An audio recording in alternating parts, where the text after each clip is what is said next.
Babalik eskwela na yung ating mga kabataan sa Ay, public totoo yan. schools. Oo. Sa Lunes, kaabang-abang po ang pagbabalik eskwela. Makasama po natin ang Executive Director ng 2nd Congressional Commission on Education o EDCOM2 para talakayin po ang ilang mga kailangan pang at mahalaga pang mga isyong pag-usapan bago ang pagbabalik ng eskwela. Correct. Si Sir Dr. Carol Mark Yee. Sir, magandang umaga po. Christian at Doris sa DZMM. Good morning! Magandang umaga, Sir Christian, tsaka Ma'am Doris, tsaka sa lahat ng nakikinig po sa atin. Oo. Opo, of course, bukod po dun sa inaabangan nating pagpasok ng mga bata sa Lunes, bukod sa mga facilities, pati po sa kahandaan ng mga magulang, mga bata, pati po ng mga guro, kailangan din po nating pag-usapan, Doc, yung yung lumabas po doon sa inyong pag-aaral o findings po na may mga mahahalagang bagay sa loob ng paaralan na kailangan i-consider para mas matuto ang mga estudyante. Una na nga po dyan yung bilanggit po sa inyong report na mas nakabubuti ang maliliit na size ng mga classroom. Ano po ang science behind that, Doc? Hindi ko Ano maintindihan paliwanag? yun. Hindi ko maintindihan. Ano po? Opo, malinaw kasi naman sa maraming pag-aaral, pati sa polisiya ng DepEd, na dapat nasa akmang bilang ng mga estudyante sa bawat level ng pag-aaral. So sa kindergarten, dapat 1:25 or 1:30. Yun yung maximum. Sa grades 1 to 3, dapat hanggang 35 lang ang estudyante. Grades 4 to 10, hanggang 40. Pero sa senior high school hanggang 40 din. So yun yung ideal. Pero alam po natin sa pag-aaral na marami ding sumusobra doon sa bilang na to dahil nga sa kakulangan ng ating mga classrooms. Kaya alam natin to, ito talaga yung mga problemang hinaharap natin. Nagulat lang po kami kasi nung dumalo kami sa mga school sa Baseco sa Tondo last week, yung mga bata mismo ang nag-share ng mga kahirapan nila sa pag-aaral. So ang sinasabi pala nila, yung 1:40 sa kanilang school nagiging 1:60. Wow. Tapos dahil doon, kasi yung sa mga nag-attend sa aral program, ito yung struggling readers po natin na nahihirapan sa literacy, sa numeracy. Tapos sabi nila, dahil sobrang laki ng section, hindi sila makatuto talaga ng mahusay kasi hindi sila napapansinan ng teacher, or minsan yung bullying pala medyo malala na pag nagkamali sila ng sagot, pinagtatawanan, nabubuli sila.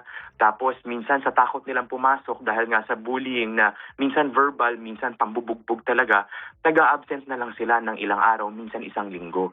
So malaki talaga yung consequences ng masyadong malalaking classrooms at very congested schools sa pag-aaral ng mga bata. Apo, ang tanong, afford ba natin Oo. yung maliliit na classroom na ganyan? Kasi ang mga classrooms natin designed nga po precisely para may precisely ako na Precisely. nalalaman.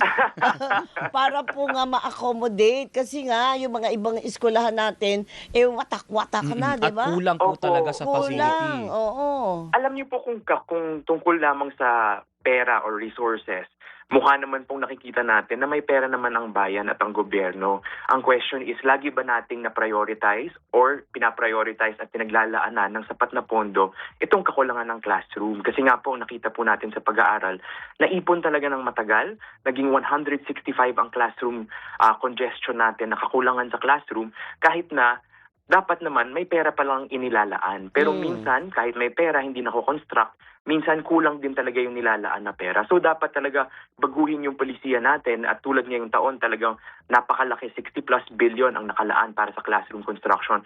Dapat ipagpatuloy at dapat hindi natin kalimutan na may pang-araw-araw na consequences ang hindi pag-address sa congestion sa ating mga paaralan. Tuwing naglalabas po kayo ng mga recommendations, Sir Carol, kamusta naman ang pagtanggap ng DepEd? So far po sa mga nilalabas ninyong recommendation, meron naman na po bang naisakatuparan o natupad o inacknowledge ang DepEd? Ito po, ngayon taon na to, ngayon ang pinakamataas na budget na nakamit ng education sector sa kasaysayan ng bansa. And sa pamamagitan nito, yung DepEd ngayon, talagang proactive sila under the leadership of Secretary Angara na lahat pagtulungin pagdating sa construction ng classrooms. Alam niyo po, noong mga nakaraang taon, ang nakalagay sa batas, ang pwede lamang mag-construct ng classroom, DPWH. Ang DPWH po, lahat ng i-construct, problema din niya. So ang nangyayari, hindi laging natututukan yung sa classroom. Ngayon sa batas, ang nakalagay, kahit civil society, kahit LGU, provincial government, local government unit, pwedeng tumulong sa pagpapatayo ng classroom. So kaya ang ginagawa ng DepEd ngayon, may public-private partnership, may partnership with CSOs para sabay-sabay ang construction, hindi nakalimita sa iisang entity lamang tulad ng DPWH. Opo, sana lang po ay hindi mga substandard. May pahaging. Opo, yan talaga yung babantayan din natin. Kasi Oo. sabi nga namin, hindi sapat na may pera, dapat ma-build. At pag na-build, dapat maayos yung mga classroom. So, ito po yung trabaho ng EDCOM sa loob ng 2 pang taon na siguruhin na yung implementation po natin, hindi lamang siya nangyayari siya, pero maganda yung kalidad. Opo. Kasi baliwala yung halimbawa, sige, kailangan pala ng mas maliit na classroom para matuto mga bata, tayo tayo ng classroom. Oo. Substandard naman pala, Kaya minadali. nga. Sabi lang na Opo. merong output. Ang ibig sabihin po namin ay hindi mas maliit na classroom size ha. Ibig sabihin mas maliit na bilang ng estudyante. Ratio Kasi po ng nakikita namin, Mm-mm. may mga paaralan po kaming nadalaw sa Cavite for example. Yung classroom nila pang 40 lang. Ang ginawa po dahil sa kulang talaga yung classroom, nilagyan ng blackboard sa gitna na pagkasya ang 80. Oo, Paano parang mo naman hinarang. pagsisiksikan yun? Oo. Wala na silang mesa. Oo. Sa lapag doon na sila sa kanilang mga lapag nagno-note Sus, kasi Maria nga Jose. talagang hindi na mapagkasya yung mga mesa doon sa loob ng classroom. Oo. So, yun po, Oo. yung bilang ng estudyante ang dapat nating matutukan. At marami naman pong iba't ibang solusyon, hindi lamang pag-construct ng classroom. Meron po kaming sinusulong na batas ngayon sa Kongreso, yung expansion ng voucher program. Kasi po nakita namin sa pag-aaral, may mga private schools na dekalidad naman na pwedeng doon lumipat yung mga batang hindi na magkasya sa public schools. At merong programa ang gobyerno dyan, kailangan lang palawakin pa para maging option talaga sa mga mag-aaral. Oo. Kasi po yun, hindi na tayo maghihintay ng semento at construction na taon po ang binibilang. Nandun na yung upuan, maganda naman yung kalidad, pwedeng doon sila mag-aral. Ayun, oo. Pero sir, balik lang ako doon sa pagpapaganda ng Opo. kalidad ng kaalaman ng ating mga kabataan. Kasi meron kami binasa nung isang araw, parang hindi Opo. talaga sila makabasa. Magbasa man, Opo. makabasa man, hindi nila naiintindihan. Pero parang kami nga ni Alvin nag-uusap, yung ganitong edaran, ang dami na nating alam. Bakit po? Paano po yung konkretong gagawin para maitama po ito? Kasi kawawa po, kulelat na po tayo. Opo, yan din po yung nakikita namin sa loob ng 2-3 taon na pagbisita sa mga paaralan. Sabi nga po namin sa report na nirelease po namin last week, sa grade 11 na nung panahon po natin first year college students yun, 59% talagang hirap sa mga babasahin na dapat pang high school. Yung 29% kayang makapagbasa pero kailangan ng tutok ng guro or ng magulang at 13% lamang ang talagang nakakabasa sa edad nila. So, malaking problema po ito. Dalawa yung solusyon. Kami po ang sinasabi namin, bagamat talagang kailangan nating problemahin at asikasuhin ang remediation or literacy tutorials para mahabol natin yung mga batang nasa high school ngayon, dapat po talagang paigtingin ang implementation ng aral program na niro-roll out naman ngayon ng DepEd. Yung ikalawa dito, dapat siguruhin natin na moving forward, wala ng grade 3 na tutungtong ng grade 4 na hindi nakapagbabasa.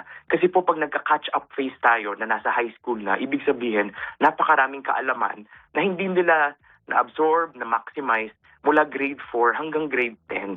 So napakaraming taon ng pag-aaral na nawala kahit na pumapasok po sila. Kaya implement po natin ang aral ng mahusay pero dapat moving forward, grade 3 pa lang. Walang tutungtong ng grade 4 nang hindi nagbabasa. Opo, yung dito rin sa report ninyo, Sir Carol, na nakaka-apekto rin sa pagkatuto ng mga estudyante yung bullying, yung siksikan ng klase. Sa Opo. ginawa po ninyong pag-aaral, gaano kalala po yung epektong na idudulot sa mga kabataan ng ganung mga circumstances inside or outside the classroom? Oo nga po. So, yung pag-aaral na ginawa ng EDCOM kasama ng Lasal, nakita po natin that we are the bullying capital of the world. That the highest incidences of bullying across all participating countries in an international assessment called the PISA is in the Philippines. Yung average po ng ibang bansa, tinoble natin sa dami ng nangyayaring bullying sa ating mga paaralan. So, 65% po ng batang Pilipino na nasa grade 10 ang nagsabing nabibiktima sila ng bullying ng ilang beses sa isang buwan. Tapos 40% po ang nagsabing linggo-linggo may bullying silang hinaharap. Okay. Ang nakita po natin, lahat ng ang mga batang nabubully, talagang yung kumpiyansa sa sarili, yung kanilang determination na pumasok, apektado. So kaysa sumagot, tatahimik na lang sila. Kaysa pumasok, mag-a-absent sila. So marami po tayong problema ng absenteeism or mga batang hindi pumapasok ng madalas. Yung naikukwento din sa atin ng mga teachers. So ito po ay talagang napakahalagang issue na kailangan nating tutukan ngayong darating na school year. At kami po, we've been working with DepEd na i-update yung bullying guidelines ng DepEd. So, yung first time implementation po na ito ay simula sa Lunes, sa June 8, at ang dapat abangan po natin ay ang lahat ng schools ay magkakaroon na ng sarili niyang anti-bullying plan and policy na dapat nakalagay doon ano ba ang minor and major offenses. Dapat lahat ng schools meron ng formation officer na pag meron pong nangyayari, siya po ang magbibigay ng hindi lamang naman ng sanctions pero also ng mga pagkatuto or lessons or formation sa mga estudyante para talagang sa susunod hindi na maiulit itong mga ganitong problema. So, Opo. bahagi po yan ng reformang sana po makita natin na lubusan ng ma-implement ngayong darating na school year. Balikan ko lang, Doc, yung sinabi mo, na bullying capital Of the Of the world. world. Of the world. Hindi Ng Southeast Pilipinas. Asia, hindi Oo, Asia, eh, of the world. Of the world talaga. Pero bakit hindi po nabibigyan ng tamang pansin ito? Para ngayon lang natin nalaman. At parang Ngayon nga anong lang po ginawa eh. ng Oo nga. DepEd? Oo nga po kasi yung datos, nung nag-uusap po kami kasama ng DepEd, ang meron pong reports ang DepEd ay reports of bullying incidences. Pero alam po natin sa katotohanan, unang-una, hindi naman lahat ng bullying incidents nire-report. Ikalawa, yung na-report, anong nangyayari. And nung napagtugma-tugma natin, kasi finally po, nakipagtulungan sa atin ang DepEd noong 2024, na ipakita talaga at hanapin ano yung datos. Grabe pala ang pagbulusok ng reports ng bullying incidences from 1,000 cases reported noong 2013. Noong 2018, 2019 po, nasa 20,000 na ang reported bullying cases na grabe sa loob ng isang taon. Pero po sa katotohanan lang din, wala po kasing tao sa schools.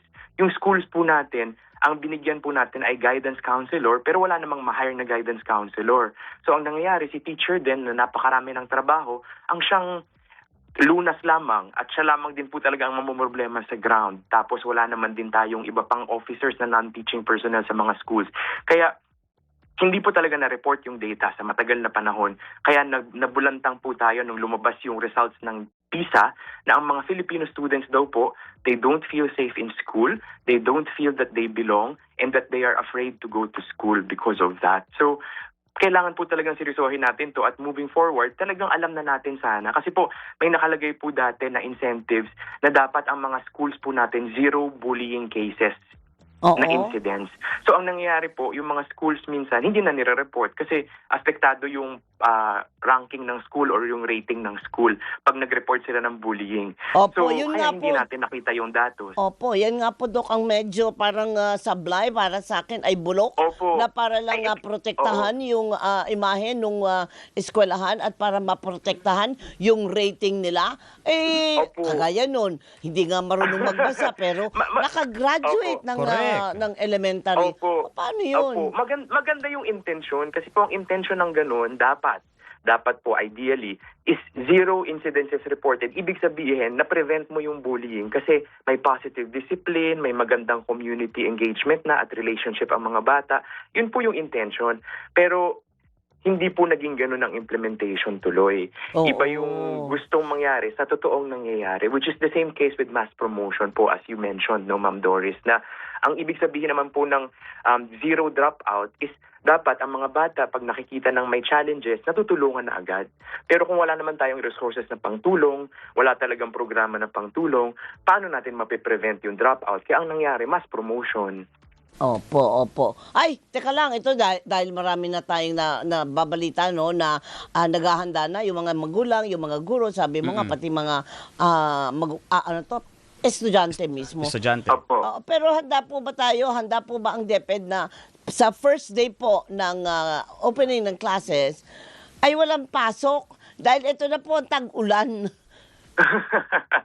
Alam niyo po, yung DepEd, meron silang bagong polisiya. Ito po yung 3-term school calendar. Oo. Na ang layunin po nito ay ma-prevent na yung kawalan ng klase dahil sa mga iba't ibang disruption na nangyayari sa iba't ibang sulok ng bansa.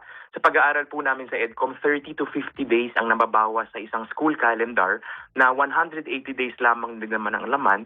So halos isang quarter talagang wiped out dahil sa mga suspension. So ito pong bagong polisiya ng DepEd na naglalayon na protektahan yung mga araw kung saan natututo ang mga bata.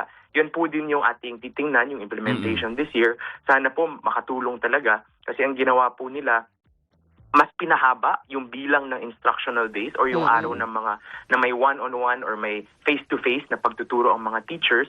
Tapos po yung mga celebration na nakita po natin, may 150 plus required celebration sa mga schools, mga Linggo ng Kasuotang Pilipino, National Kidney Month, National Lung Month, na sana yun hindi na maging class suspension tapos magse-celebrate, pero i-discuss sa loob ng biology, Tama. sa loob ng values education, para po makatutok tayo sa talagang pagkatuto ng mga bata. Correct. So, yun po yung inaasahan natin sanang mangyari talaga. And tingnan po natin kung ano yung implementation sa mga schools ngayong darating na June. Abangan po natin sa pagbubukas ng klase. good Sir, luck. Good luck po sa DepEd, no? Maraming salamat din po good luck sa at EDCOM. pagtulungan po nating lahat. So maganda pong lagi nating antabayanan yung quality ng implementation. Tapos po, pag may nakikita tayong room for improvement, ayusin lang po. Yes, Kasi alright. tuloy-tuloy dapat ang pag-aayos. Tama. Sir, maraming salamat po and have a good day. Salamat po, sir. Ingat po kayo. Thank you, Maraming sir. salamat din po sa pagkakataon na i-share po yung findings namin. Salamat po sa lahat. Si Dr. Carol Mark Yee, ang Executive Director ng 2nd Congressional Commission on Education o EDCOM 2. Dahil dyan,